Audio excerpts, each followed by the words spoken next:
Manatrany araby indray tokolasy tompovavy asainy ianao anaraka ny fandarantsika hatramin'ny farany ho an'ny androany dia mahakasika ny valanaretina pesta izay sy miparitaka amin'izao fotoana izao sady ao anatin'ny vanim-potoana fisehoany ihany koa moa isika izay no ampahafantarina anao ohatrohatry ny ahoana ny fisehoany ny fisorohana sy ny antony mety mamparitaka azy somary lasa lolo kokoa tamin'ity taona ity hovaliana aminao atao anatin'ity fanadihadiana ity izany. Arety mifindra azo avy amin'ny mikroba antsoina hoe yersany aretina peste. Ireo biby misy volony na ireo manana volo miendrika tsilo voasokajy ao anatin'ny rongeur toy ny voalavo sy ny maro hafa ny tena mitondra azy. Ny peste moa no resasika androany. Ny peste io dia aretina sady mpahazon'ny biby izy io no mifindra amin'ny olona ihany koa. Ny vokatry bacille antsoina hoe Yersinia pestis izay no mahatonga an'ilay izy.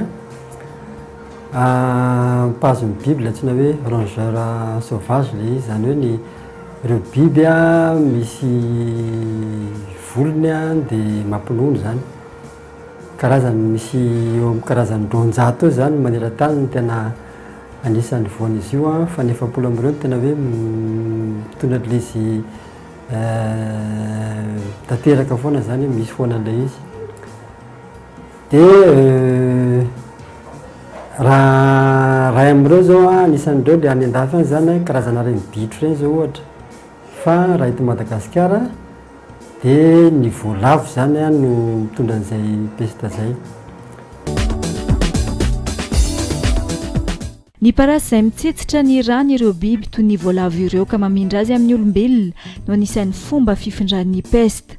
Karazana peste antsoina hoe peste bubonique no mahazo ny olona voan'ity aretina ity taoriany kaikitry ny parasy na ny biby sokajiana ho rongeur hafa. Rehefa voan'ny peste ilay voalavo dia avy eo izy marary dia avy eo izy maty. Dia ilay parasy nanaikitra n'ilay voalavo marary iny avy eo rehefa maty ilay voalavo dia mipitika izy dia avy eo izy manaikitra ny olona dia tafiditra ao anatin'ny olona izany ilay peste amin'izay fotoana izay. Dia avy eo izy mahazo ny tonga teo amin'ny todotarimo aty izy dia mivoto be ilay todotarimo amin'izay fotoana izay sady mivoto marary mitaramena ary ngeza be ilay izy. Raha ty amin'ny tongotra izany no kakeriny parasy dia todotarimo eo amin'ny elakelam-pe no mivoto. Raha ny tanana no kakeriny parasy ilay mitondra amin'ny peste dia todotarimo aty amin'ny ambanelika no mivoto amin'izay fotoana izay. Eo amin'ny latsaky ny herinandro eo zany taorinan'ny idiran'ilay peste atao amin'ny olona no mitranga izay fisehoany zavatra izay. Izay zany ilay antsoina hoe peste bubonique izany. Manavy ilay olona, reraka be, malaikomana izy mety matsiaro mangovotra izy arahan'ilay todotarimo izay no endrika voalohany sady matety mpitranga amin'ny peste. Raha toka tsy voatsabo ny peste bubonique izany hoe ilay peste atodotarimo dia mivadika eo peste antsoina hoe peste septicémique na miparitaka any amin'ny rà ny mikroba. Ny endrika fandroana indray dia hoe avy eo io peste io mahazo vatana manontolo, mahazo ny ran'ny olona dia makany amin'ny taovan'ny olona manontolo any dia izay ilay peste septicémique izay mety mahafaty koa anatin'ny ora vitsy raha ohatra tsisy ny fitsaboana ilay izy. Raha tsy voatsabo ara-potoana fa tonga ny amin'ny tratra ilay mikroba mahatonga ny peste dia lasa voan'ny peste pulmonaire na peste areti-tratra ilay marary. Ity no karazana peste tsy dia mpiseho matetika anefa mahery sy mora mifindra indrindra. Ary ny fanotelona dia indraindray peste io tonga makaty amin'ny tratra aty makany amin'ny avokavoka dia lasa mampikoaka be an'ilay olona dia misy rewaka mivoaka dia sady manavy izany ilay olona nireraka be mivizana be no misy rewaka dia ny rewaka iny zany no raha mipitika any amin'ny olona salama dia pitika aty amin'ny vava sy ny olona izany mazava ho azy dia lasa mifindra ilay peste izay ilay peste pulmonaire iny indray ao anatin'ny ray andro ihany taorina nazony le peste pulmonaire zay tsy parasy tsony ny mampifindra azy fa nirevako ny olona mampetsika an'ilay izy dia raha tsisy fitsaboana zany dia mety mafaty faran'izay aingana. Azo saboana tsara ny aretina peste ary misy ny fanafody afaka andraisana an-tanana maimaim-pony ho an'ireo marary. Miara-miasa ny fanjakana sy ny Institut Pasteur amin'ny fanamarinana ny aretina. Ny peste zany raha ito amintsika andresahana dia azo avaina hoe misy mandavataona nefany dia efa misy ny fanafody izay misy foana mandavataona ny fanafody na andrenivohitra na ambanivohitra ary fanafody tsy karazany tokana ihany fa be dia be fanafody misy daholo na ambanivohitra na andrenivohitra izay afaka hitsaboana tsara zany zany peste zany ka tsy tokony zany tsika atahotra fa zavatra saboana tsara zany ny peste zany. Tsy tokony hihinana fanafody fahatany ihany koa ny olona, mila fantarin'ny mpitsabo aloha raha toa ka peste marina ny mahazo azy. Tsy tokony koa zany hihinana fanafody foana fahatany fa ny dokotera rery ihany zany no tena mamaritra hoe pena peste marina sa tsy peste no nahazon'ilay olona marary izay marina fa tsy mampatahotra mihitsy zany fa manatina dokotera malakilaky raha vomitreo miseo ilay fambara izay tsy ahivona ihany olona manavy be reraka be malaikomana misy atody tarimo na elakela be na ambanelika na lasa mikohaka be koa izy avy eo dia aleo mamonjy dokotera fa azo tsaboana tsara ny peste. Natao hitsaboana ny fanafody fa tsy hisorohana ny aretina peste. Misy koa le hoe inakinana fanafody fahatany ireny. Ny fanafody zany dia natao hitsaboana ny peste fa tsy natao herovana, zany hoe ny fanafody hohanintsika androany dia androanany iny dia fa androanany iny miasa dia fa lery nefin'iny raha be tsy afaka pitso ka tsika ve zany na fanafody mandavataona eo fa ny trangana fotsiny hoe tena voapirofo marina fa nisy peste tao amin'ny tokantrano anankiray ireny zany no mena fanafody so dia efa kakerin'ny parasy nitondra peste ny tao an-trano ohatra dia izay ihany no milan'izany fa ny be sy maro zany dia hoe ny fanafody tsy vaksiny fiarovana fa fanafody dia fitsaboana amin'ny peste. Mbola afaka miaina ao anatin'ny taona maro ny mikroba mahatonga ny peste na dia efa maty aza ilay olona voany. Mijanona ao anatin'ny tany mantsy io mikroba io. Misy ilay antsoina hoe peste tellurique. Inona moa zany izay?